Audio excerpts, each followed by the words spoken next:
Or the Lions. Yeah, the Lions. The Lions. Lions rookie minicamp starts when, Mr. Matthew Broder? Today. Literally this morning. Let's go. Look at that. Let's go. Look at that. I was thinking, man. I was like, you know what? What's the best way that we could, capture the festiveness of Lions fever in general? Training camp is usually one of those things.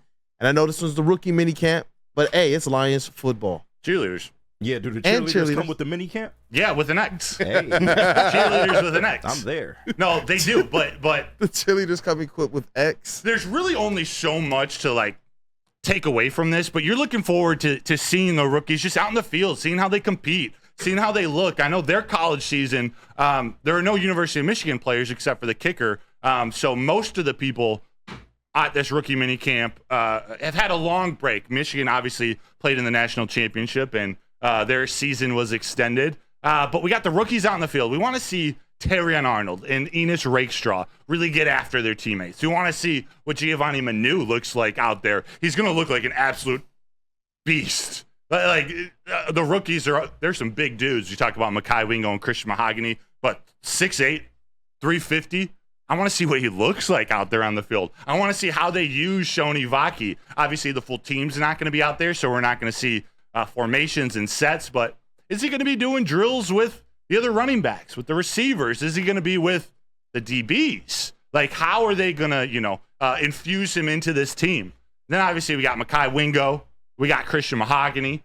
All of these guys seem to be leaders. Most of them are captains of their team. So how do they go when they, show their leadership as a rookie around other rookies? It's a different ball game once the vets get there. Not that you can't be a leader, but there needs to be leaders in this group, in this rookie group, to sort of stand out, push their team, which is another reason why I love the Terrion Arnold and the Enos Rakestraw picks. They're going to compete from literally second one. Yep. And I can't wait to see that either. I'm glad that you brought that up to see who's going to be the leaders within the leaders as it relates to these rookies, because when the season starts, you need these rookies to step out on that field with as much confidence as Jahmyr Gibbs did, with as much confidence as we saw Brian Branch.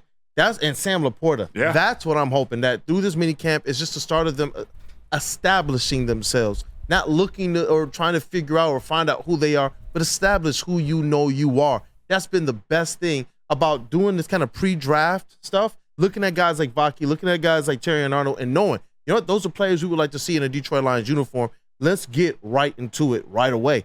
I do have a question for our ball knowers as well. What type of things, if you guys do or don't know, I just wanted to ask questions, what do they usually go through as it relates to the rookie camp? It's mostly off-season drills to show they're in shape, drills to get them accumulated, get them acclimated. That's the word, into the offense. They've probably got a brief version of the playbook, or at least some very basic general schemes. Not that they're going to be running full offenses, but just to see their ability to pick up new information, their ability to deal with hard coaching. Again, this is part of that Nick Saban effect.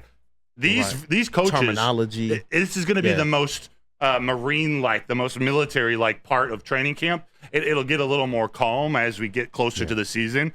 But these coaches, you think about Aaron Glenn, Kelvin Shepard, Scotty Montgomery, this is where they really get after these rookies. And while we just mentioned the 6 drafted rookies, there's a whole there's 20 some undrafted free agent rookies. Yep. And as we know, as we've talked about, it's not like they're significantly less talented than the guys they drafted. Yep. Shoot, there may even be guys on the undrafted free agent class that play over a Manu or a Shoni Vaki year one. It's true. Maybe I actually think Mekhi Wingo is going to play a decent amount year one, but there are going to be guys stepping up. I'm looking, and I want to ask you guys too, who maybe you're keeping an eye on or just want to monitor these first couple days. I'm looking for Isaiah Washington, who we talked about a couple days ago. Undrafted free agent wide receiver signing out of Illinois. Yep. They signed him for $240,000 or $245,000. Really thinking, I mean, that tells me he's going to get a look and have a chance to actually make the squad. That's a decent chunk of change for undrafted free agent. Yeah, he was arguably the third best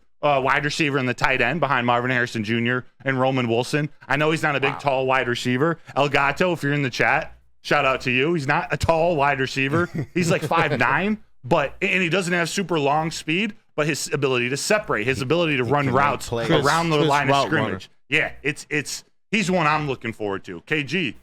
I'm looking at that O-line, man, because the people on the O-line have the best chance of making the team or actually getting playing time this year, I'm looking at a Christian Mahogany. I'm looking at a what's his name, the undrafted Kingsley Ogwakun. Sorry if I'm Egwukun. Okay, yeah. Well, Kingsley Egwukun. You want to see these players hit the ground running. Yeah. Because it's especially when you look at Christian Mahogany, who has a real good chance to get a lot of playing time, and then Kingsley, he's coming in at a position where we need a lot of depth. That center position, we all know the situation with Frank Ragnow, so there could be opportunities there. But that's where I'm looking. The offensive line, also want to see Manu as well. So looking forward to what they bring us. How about you, Kool-Aid? I do. I had a question. The player I'm hoping is going to be there, I don't know how this works, is Matthew Betts going to be there? Ooh. Because I know he's not necessarily an undrafted free agent, but he's a rookie, technically, right? I believe he will be. Yeah, I think he's considered in this rookie class. Yeah. That's who I'm looking forward to seeing the most. You talk about getting that help along the defensive line. When you're talking about adding people like DJ Reader, Marcus Davenport, having a guy like Matthew Betts, who absolutely tore up the CFL, from the defensive line position. I think he set the sacks record in a single season, as well as was their most important defensive player recipient for their award. I'm looking forward to seeing what Matthew Betts is going to be able to bring. I'm looking forward to seeing what type of swag he brings. You talked about those leadership traits. Is he one of those players that can step on the field when regular training camp starts, and he's the same guy that we saw from the CFL, hopefully the same guy that we see in rookie camp, and when you get towards the start of training camp and the start of the season, I want to see if some of these other guys like Matthew Betts, some of the guys that KG mentioned on the offensive line, you with Isaiah Williams, I want to see if these guys are able to be those players that Brad Holmes is like, you know what? We didn't go out and get another edge. We didn't go out and get another wide receiver. We didn't go out and get another offensive lineman because we believe these players have enough. But Matthew Betts, I like that. Yeah. JB, anyone you're keeping an eye on, whether it's a draft pick or an undrafted free agent that will be out there competing?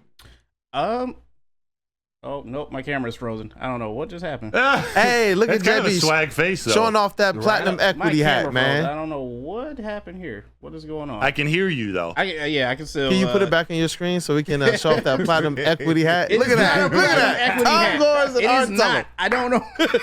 That's what KG looks like when he's super happy. It is not a platinum equity hat.